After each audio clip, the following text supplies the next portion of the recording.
I never thought that I would talk to kids about the devil, but here you go. When God created the world, God created human beings, a man and a woman, Adam and Eve, and God said they are good. So every human being is born good. We are pure good. We are made in God's image. And even our Book of Common Prayer tells us that our nature is a good nature. But the very first story told in the Bible about this man and woman, Adam and Eve, is about their temptation. So God creates this beautiful world for them, the Garden of Eden, and says, you can have everything except for one thing. I want to note that God is planting the seeds of that temptation by putting them in a world where certain things are not okay, and God says you can eat anything except the fruit of that tree of the knowledge of good and evil. And they say, okay. Well, then the serpent, who we now consider a symbol for the devil, comes and says, oh, don't listen to God. That tree is beautiful, and the fruit is the best tasting fruit in the whole garden, and God doesn't want you to have it because then you would know what God knows. And Eve says, I see your point. And she goes and tries the fruit, and then she says to Adam, you should try this fruit. And then we find out what happens when people give in to temptation. That the whole world goes crazy, that what they thought was a good idea turned out not to be the good idea. Well, we have another story about temptation today, and this time the devil is named the devil. So I want to talk about what the devil might mean, because if you watch movies, they're going to scare you with this very powerful being. Can we turn the mic down a little bit? It's ringing. Thank you. With this very powerful being that has the power to destroy the whole universe. It's like as powerful as God. And he's called Satan, the devil. It's usually a good-looking man with glowing eyes.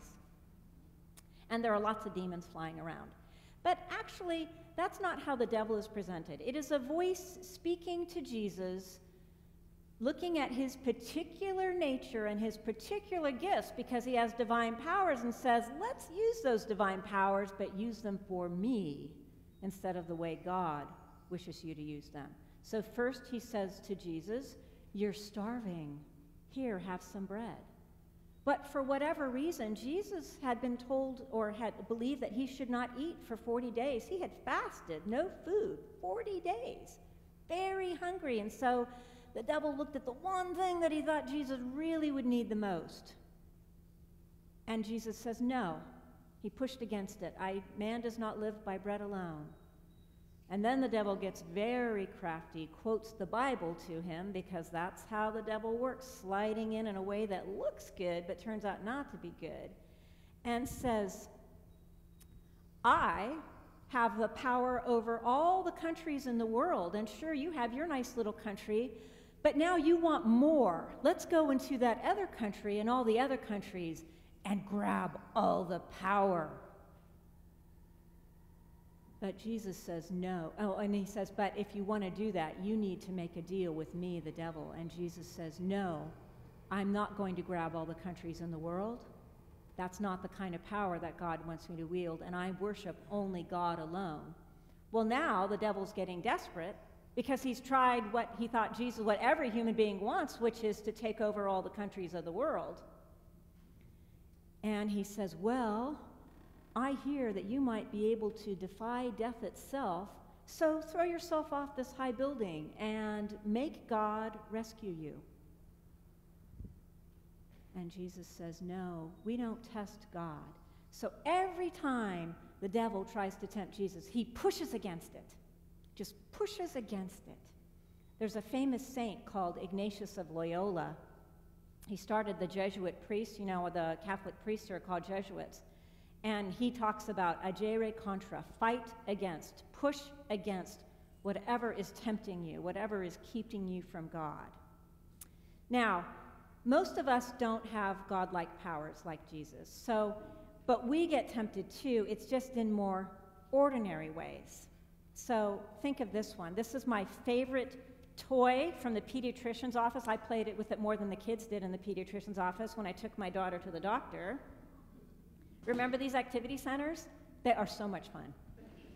So you can slide things around and learn how to use your fingers. You can make things, kitty cats and dogs move around them. You can open and shut doors. You know, all these fun things. It's the best toy in the world. Except then you find out that for Christmas, your best friend got the super deluxe set of Legos, the new ones, and all of a sudden the Legos that you got 2 Christmases ago don't look good. You need the super deluxe Legos, just like your friends had.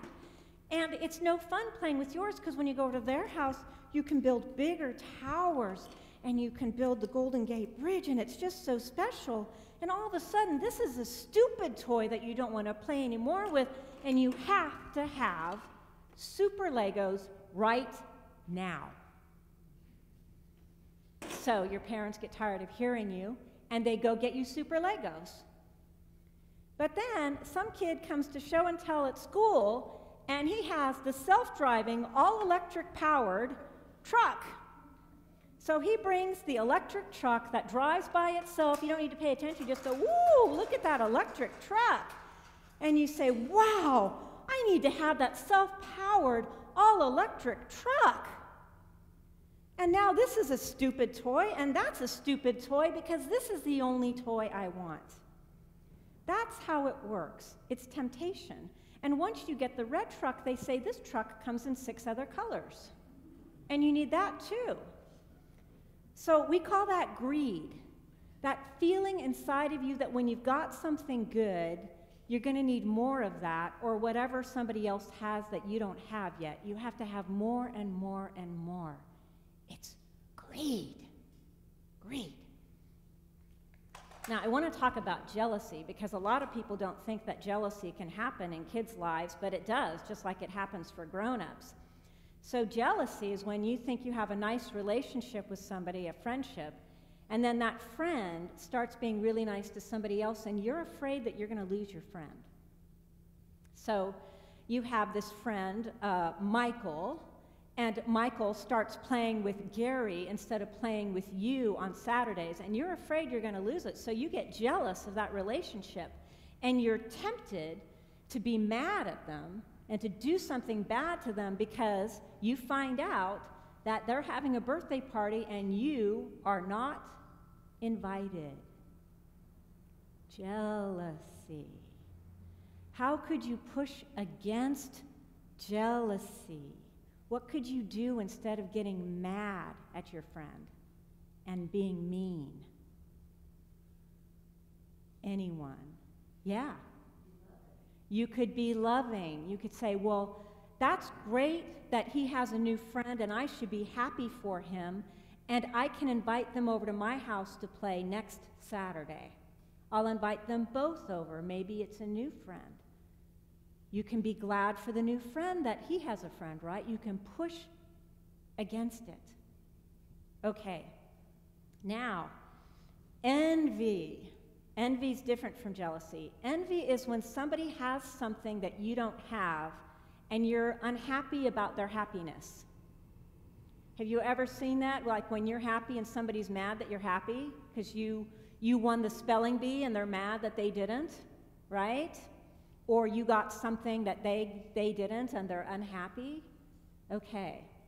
So, let's say your friend had something very happy to them. Their science project won the first prize in the 4th grade, and yours did not, even though your grandparents told you it was going to. What do? You feel that bad feeling inside. I worked so hard, and mine was better. Her cookies are burnt. My electricity experiment worked better. Envy. Why didn't I get that? How do we push against envy?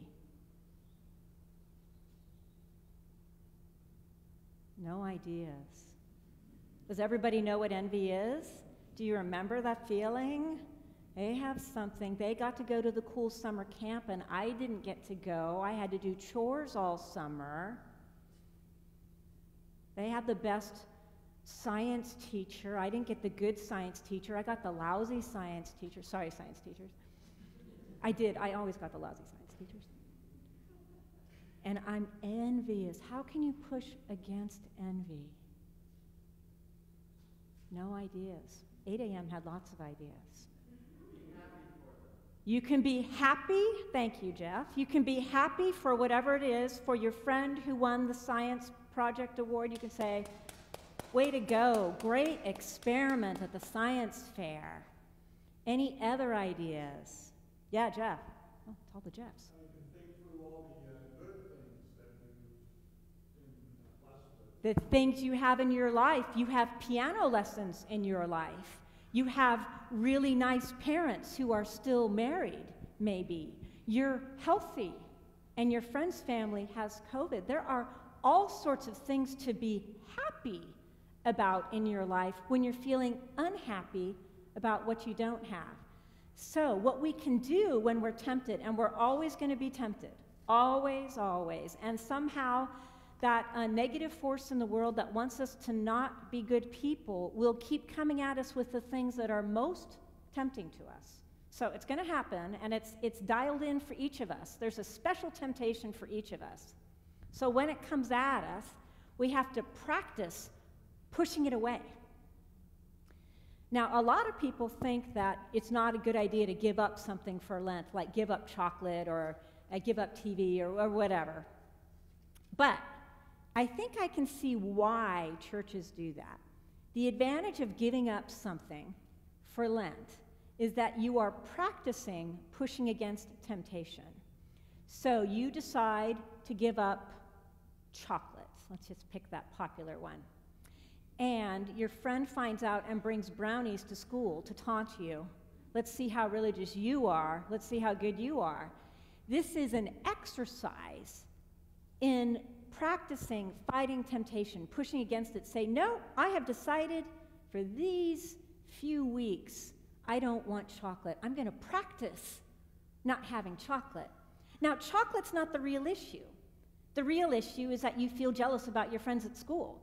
But the better you get at resisting chocolate, you realize, hey, I'm getting good at this. It's like doing push-ups to get better at throwing the baseball faster. You practice to get better at when it really matters. You push against it. Now, the other advantage we have as Christians is that the other thing we can do is ask for God's help with this. That's what our opening prayer did. We asked God for help in resisting temptation because it's going to come. And what I do, and I recommend this, is that I surround myself with the protection of Jesus. Now, I imagine Harry Potter's invisibility cloak. You know how he puts that cloak around himself and whoosh, he disappears. And so he avoids his enemies. Or I imagine the force field in Star Trek when the transporter beam is starting and then there's that golden light around them.